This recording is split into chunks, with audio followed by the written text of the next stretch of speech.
कहानी जो है वो भी पाकिस्तान से जुड़ी हुई है, क्योंकि आजकल जो है पूरा मीडिया में जो कुछ सब कुछ चल रहा है, जब से पुलवामा हुआ है तो सारा फोकस, सारी खबरें इंडिया पाकिस्तान से ही जुड़ी हुई हैं। और मुझे लगता है कि ये सही वक्त है इस कहानी को आपको सुनाने का। इस कहानी को कवर करने के लिए जो मैं आपको सुनाने जा रहा हूँ, करीब 2 दिन तक मैं रामपुर में रहा था और पूरी फैमिली से मिला। आपने जो टीजर अगर देखेंगे तो उसमें एक लाइन है नीचे की, एक आतंकवादी की लव स्टोरी, लेकिन आतंकवादी इन्वर्टेड कॉमा में। वो इसलिए है क्योंकि जब मैं कहानी सुनाऊंगा तब आपको समझ में आएगा कि ऐसा क्यों है। तो 2 दिन तक मैं रहा था। एक्चुअली इस खबर के पीछे ये थी कि एक खबर आई कि 11.5 साल के बाद एक आतंकवादी जेल से छूट रहा है। मैं अब भी आतंकवादी कह रहा हूं, लेकिन इन्वर्टेड कॉमा में। तो फिर गया घर पे, पूरी फैमिली से मिला, शूट किया और इसके ऊपर एक शो बनाया था। तो ये वही कहानी है और मुझे लगता है कि आज आपको ये सुनाना भी चाहिए। अगर किसी की मोहब्बत को तोहमत बना दी जाए, किसी के इश्क में गद्दारी का रंग घोल दिया जाए, कोई इश्क के चलते 11.5 लंबे साल तक जेल में रहे, उसकी पूरी फैमिली तितर बितर हो जाए, घर की जितनी जमा पूंजी थी वो सारी अदालत, कानून और वकील इनके खर्चे पे खत्म हो जाए, तो मुझे लगता है वो शख्स क्या, उसका पूरा खानदान कभी मोहब्बत नहीं करेगा, बल्कि मोहब्बत से तौबा कर लेगा। और ये कहानी यही है। हिंदुस्तान का एक लड़का जावेद, जिसको घर में लोग गुड्डू बुलाते हैं, और पाकिस्तान की एक लड़की मुबीना, जिसे वहां गुड़िया बुलाते हैं। ये दोनों की कहानी है। बात 1999 की है। 1999 में तब इंडिया और पाकिस्तान के रिश्ते बहुत खराब थे और उसी दौरान में जावेद की जिंदगी में यह भूचाल आता है। पाकिस्तान घुसपैठ कर रहा था कश्मीर के रास्ते, सियाचिन की लड़ाई और उस पर कब्जा करने की कोशिश चल रही थी। तो हमारे और पाकिस्तान के रिश्ते बड़े खराब थे, बॉर्डर पे बड़ा जबरदस्त तनाव था।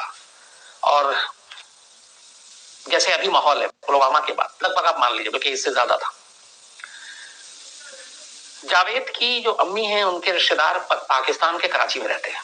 ऐसे बहुत सारे हिंदुस्तान में लोग हैं जिनके रिश्तेदार कराची में रहते हैं। बंटवारे के बाद चूंकि आधे परिवार कुछ इधर रह गए, कुछ उधर। तो रामपुर के रहने वाले जावेद की अम्मी के रिश्तेदार कराची में, और वो लोग कोशिश कर रहे थे बहुत जमाने से कि एक बार कराची हो आए, अपने रिश्तेदारों से मिलने। जावेद की उम्र 18 साल। 1999 में रामपुर में एक टीवी मैकेनिक का शॉप उसका, जहां पे वो सीखता फिर काम करता था। और पाकिस्तान जाने के लिए लोगों ने वीजा की जो सारी कवायद थी, फॉर्मेलिटीज थी, वो पूरी कर रहे थे। तो पाकिस्तान जाने से पहले, पाकिस्तान जाने के लिए उनके रिश्तेदारों से भी बात होती थी। तो फोन पे जावेद के घर के लोग, गुड्डू के घर के लोग, जावेद उर्फ गुड्डू, बात करते थे कराची में अपने रिश्तेदारों से। इसी दौरान जावेद ने भी फोन पे 1-2 बार बात की। इसी बातचीत के दौरान एक आवाज उसके कानों से टकराई फोन पर, और सिर्फ उसको उस आवाज से मोहब्बत हो गई। उस आवाज से वो इश्क कर बैठा। उसने चेहरा नहीं देखा, उसे नाम नहीं पता था, बस उस फोन पे आवाज सुनी और उसको प्यार हो गया।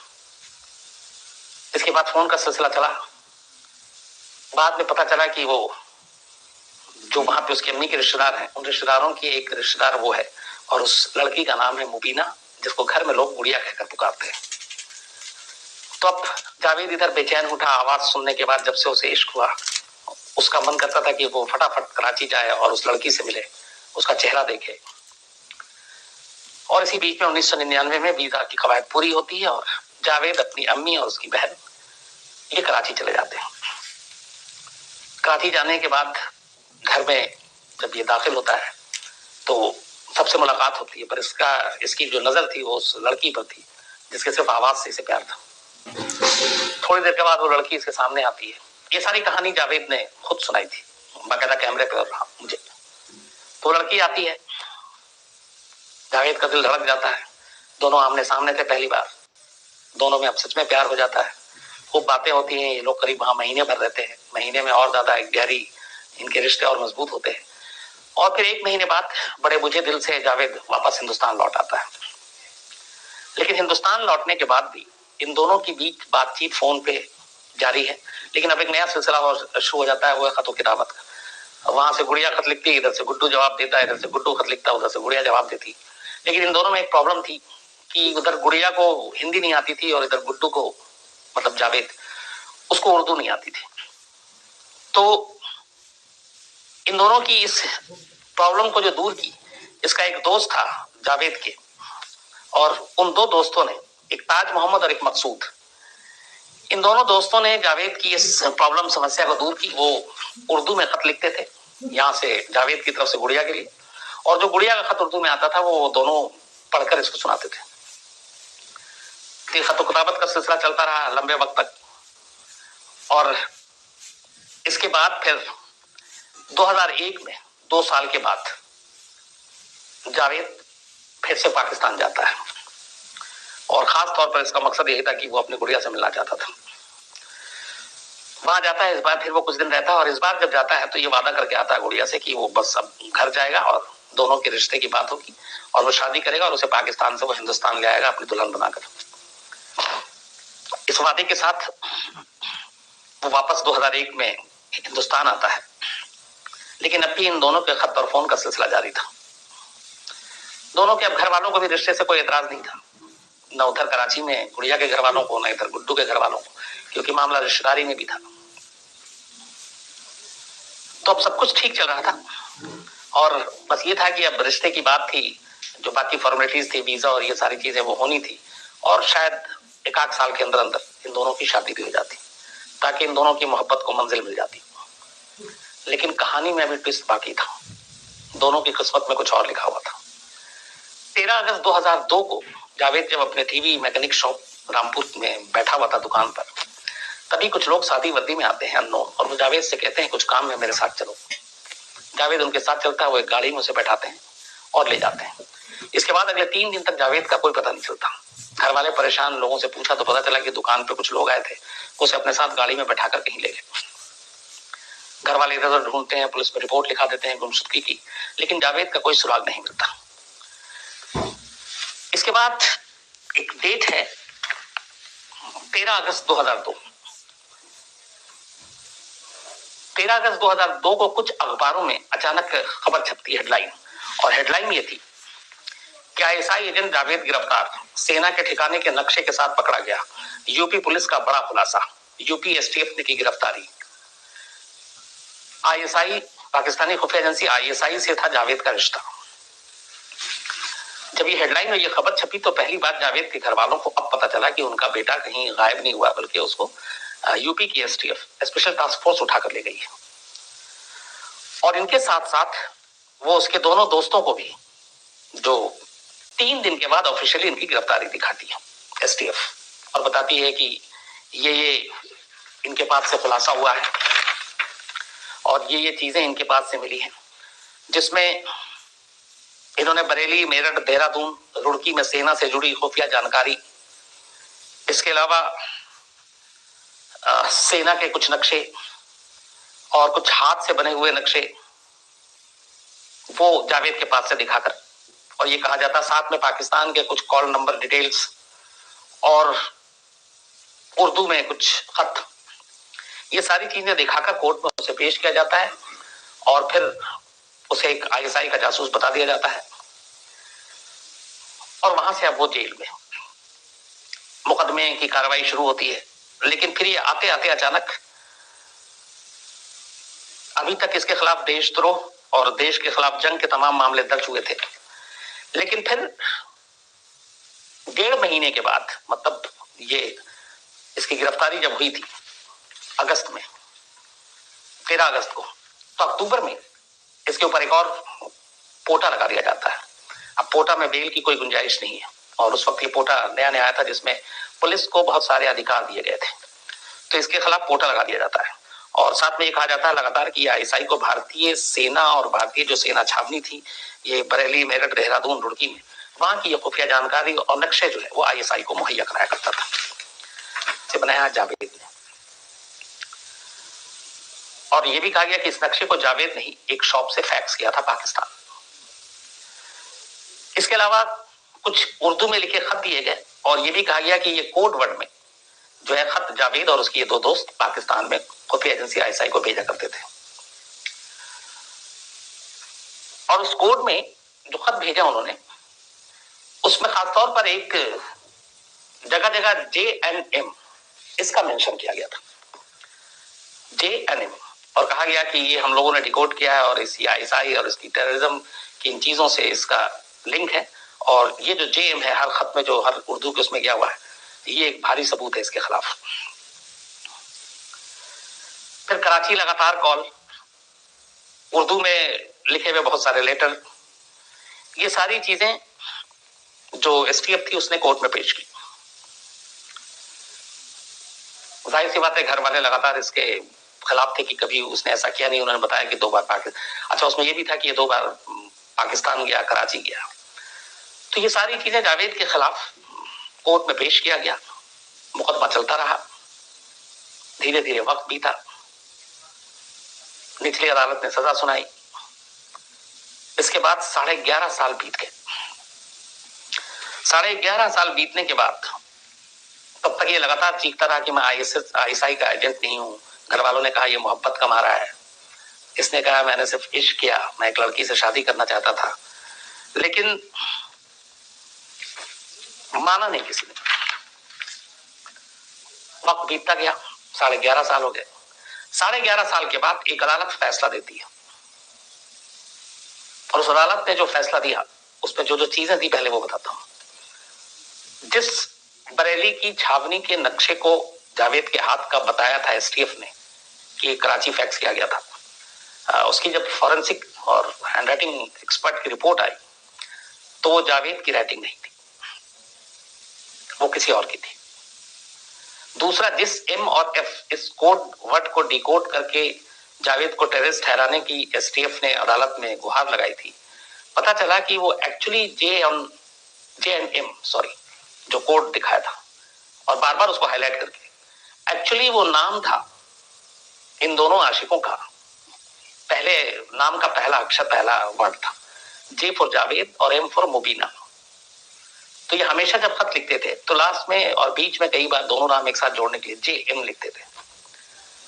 उर्दू में उसको जीम एंड मीम कहते हैं, वो लिखा करते थे एक साथ, और वो स्टाइल में ऐसे थोड़ा लिखते थे। आमतौर पे मोहब्बत में जो लोग कई बार नाम के साथ खेल करते हैं, कुछ वैसे ही था। और 18-19 साल उम्र उसकी भी इतनी लगभग। तो अदालत ने कहा कि J और M जो है एक्चुअली इनका नाम है, और ये जो फैक्ट्स हैं ये सारे इसके हैंडराइटिंग नहीं है। पुलिस ने जो कॉल डिटेल सारे दिए, सारे नंबर दिए थे अदालत में कि यहाँ पे कराची में लगातार बात करता है, उन नंबरों को खंगाला गया तो वो सारे नंबर पाकिस्तान के आम लोगों के निकले, और जाहिर है उनमें से एक नंबर जावेद की अम्मी के उस रिश्तेदार के घर, और एक नंबर मुबीना का था, उसकी गुड़िया का, और ये सारे आम लोग थे। उसकी पूरी कॉल डिटेल दी गई। इन सारे सबूतों को, सारी चीजों को सामने रखते हुए अदालत ने 11.5 साल जेल में रहने के बाद कहा अपने फैसले में कि जावेद ISI का एजेंट या आतंकवादी नहीं है, बल्कि वो एक आशिक है, और इसीलिए उसको रिहा किया जा रहा है। 11.5 साल के बाद जावेद रिहा होता है। वहीं मुरादाबाद में ही जेल में रहता था। जब ये जेल गया था जावेद, तब इसकी उम्र 21-22 साल थी। जब ये लौटा तो 34-35 साल का पूरा इंसान बन चुका था। 11.5 साल में इसके घर में 3 भाई थे, उन तीनों की शादी हो चुकी। एक छोटी बहन थी जिसको ये छोटा छोड़ कर गया था। ये जब वापस जेल से आता है तो वो बहुत बड़ी हो चुकी थी। माँ बाप और उम्र दराज हो चुके थे। घर की माली हालत बेहद खराब हो गई थी, क्योंकि 11.5 सालों में जितने पैसे थे घर वालों ने अपने बेटे के लिए लगा दी, कानूनी खर्चे के लिए लगा दी, और पूरा फैमिली, पूरी जो उनका परिवार था वो बिखर के रह गया। जब ISI और आतंकवादी का ठप्पा लगा तो पड़ोसी छोड़िए, जितने अपने रिश्तेदार थे, नजदीकी रिश्तेदार तक, उन लोगों ने भी जावेद की फैमिली से किनारा कर लिया, दूरी बना ली। कोई आता नहीं था डर से कि एक आतंकवादी के घर जाऊं तो कहीं पुलिस हमें भी ना पकड़े, हमारा रिश्ता उनके साथ ना जोड़ दे। तो इस डर से उन लोगों ने, अपने अपनों ने रिश्ता तोड़ दिया, पड़ोसियों ने छोड़ दिया। कुछ लोग थे शहर के जो दोनों धर्मों के थे, हिंदू मुस्लिम, फिर भी उन्होंने मदद की, क्योंकि उन्हें जब सच्चाई और बचपन से देखा था उस लड़के को, तो उन्होंने मदद की। 11.5 साल बाद वो लौटता है। जब वो लौटता है उसके ठीक तीसरे दिन मेरी उससे मुलाकात हुई थी, जब 11.5 साल के बाद वो रिहा हुआ था, और उससे उम्मीद ही नहीं थी कि वो रिहा हो जाएगा। तो वो बात करता था और रोता था। और फिर वो सारे किस्से, फिर उसके फादर से बात हुई, वो भी बात करते थे और रोते थे। ये सारी चीजें चलती रही। मैंने उससे सारी बात की। एक सवाल मैंने उससे आखिरी में पूछा था। मैंने कहा कि जिस मोहब्बत के लिए, जिस आवाज के लिए तुम सरहद पार चले गए, जिससे तुम 2-2 बार पाकिस्तान गए, जिसको खत लिखने के चक्कर में तुम आशिक से आईएसआई एजेंट बन गए, उस लड़की का क्या हुआ? ये बात मैंने बाद में उसके फादर से भी पूछा। तो हुआ ये कि जब ये गिरफ्तार हुआ और उधर से मुबीना के कॉल आते थे, फिर लेटर आते थे कि उसका फोन नहीं उठाते थे और उसे बताते नहीं थे कि यहाँ हुआ क्या है। तो कुछ दिनों के बाद ये सिलसिला अपने आप बंद हो गया, ना खत आया ना फोन आया। और इधर घर की हालत ये थी कि जावेद की अम्मी जो अपने रिश्तेदार से लगातार बात किया करती थी, जावेद की गिरफ्तारी के बाद पूरे फैमिली ने पाकिस्तान फोन करना बंद कर दिया, इसलिए कि एक बेटा जेल में है, फोन करेंगे तो फिर और भी खतरनाक हो सकता है कि ये लोग, पूरा फैमिली शायद इन्वॉल्व है, तो और लोग भी अरेस्ट हो जाएंगे। इस डर और दहशत की वजह से उन्होंने पाकिस्तान फोन करना बंद कर दिया। धीरे धीरे उस दर से गुड़िया ने कई बार कोशिश की, इधर से कोई जवाब नहीं मिला, ये खुद जेल में था। तो उसके बाद वक्त बीतता गया। जब ये जेल से रिहा होकर आया तो उससे आखिरी जब यही पूछा तो उसने बताया कि घर वालों ने बताया कि शुरुआत में सारी चीजें आती थी, फिर बंद हो गया। सबसे अजीब बात जो 2 चीजें हैं इस कहानी में, वो ये कि आने के 11.5 साल बाद जावेद को पता नहीं कि उसकी गुड़िया का क्या हुआ। वो अब भी उसका इंतजार कर रही है या उसकी कहीं शादी हो गई।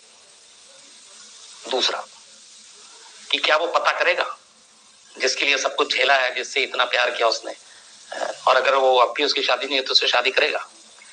बिना सोचे हुए जो जावेद ने जवाब दिया था, वक्त नहीं लिया उसने कहा था, सर जिंदगी में अब दोबारा मैं कभी पाकिस्तान कोई कॉल नहीं कर सकता हूं और मेरी अभी इतनी हिम्मत नहीं है। मैं अपनी चाहत के लिए तो एक बार सोच भी लूं, मेरी फैमिली मेरी वजह से जितना कुछ झेली है, उसके बाद मैं अपनी फैमिली को और ज्यादा तकलीफ नहीं दूंगा, इसलिए मैं कभी पाकिस्तान कॉल करना तो दूर, गलती से अगर मुझे पता ना हो ये घंटी किसकी बज रही है और वो कॉल पाकिस्तान से और मैंने उठा लिया, तो बड़ा शायद मैं उसी वक्त उसको रख दूंगा।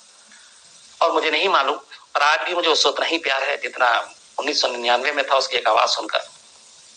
लेकिन अब ना कभी पाकिस्तान जाने की मेरी हिम्मत है, ना पाकिस्तान कोई कॉल करूंगा, ना पाकिस्तान से आए हुए किसी कॉल को रिसीव करूंगा। बाकी जो ऊपर वाले ने लिखा किस्मत में आगे वही होगा।